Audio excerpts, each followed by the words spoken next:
Hello guys, আসসালামু আলাইকুম। Welcome for our new video. সবাই কেমন আছো? আশা করছি ভালো আছো।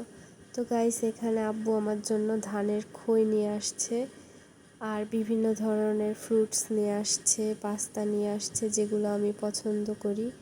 অনেক দিন পর বাসায় এসেছি। বাসায় তো সবাই পাগল হয়ে গিয়েছে আমাকে পেয়ে, কি থেকে কি করবে বুঝতে পারছে না। তো আম্মু এখানে ইফতার রেডি করছিল গাইস। কি বলবো, তোমরা হয়তো আমার ভয়েস শুনেই বুঝতে পারছো আমার মন খুব একটা ভালো না, কারণ আমার সৈনিকটা নাই। আমি ওকে অনেক মিস করি। 2 দিন হয়ে গেল তাকে দেখি না, খারাপ লাগে।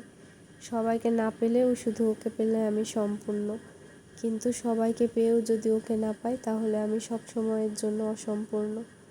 ভালো লাগে না গাইস, যতই আনন্দ থাকুক ওই মানুষটা না থাকলে ভালো লাগে না।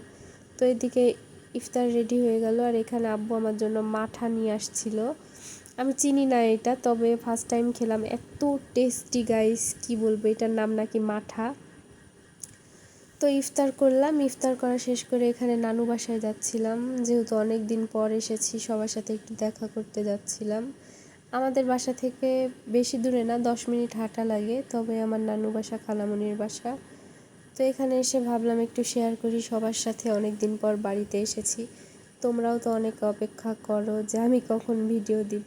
তো এটা আমার খালামণিদের বাসা, আর তার মানে 30 সেকেন্ড দূরে আমার নানু বাসা।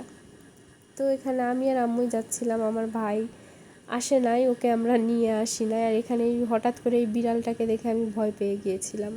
আর আমি আগাগোড়ায় বিড়াল, মুরগির বাচ্চা, হাঁসের বাচ্চা এইগুলো দেখে ভয় পাই, অনেক বেশি ভয় পাই। তো আমার ভাই মানে খালাতো ভাই আবার বারান্দা থেকে ডাকছিল, দুষ্টামি করছিল।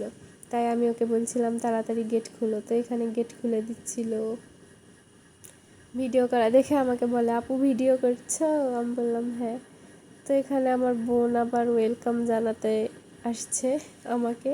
এখানে আমার ছোট্ট বাবাটা, এটা আমার মামাতো বোন, যাকে সামনে দেখলে ওর ছেলে।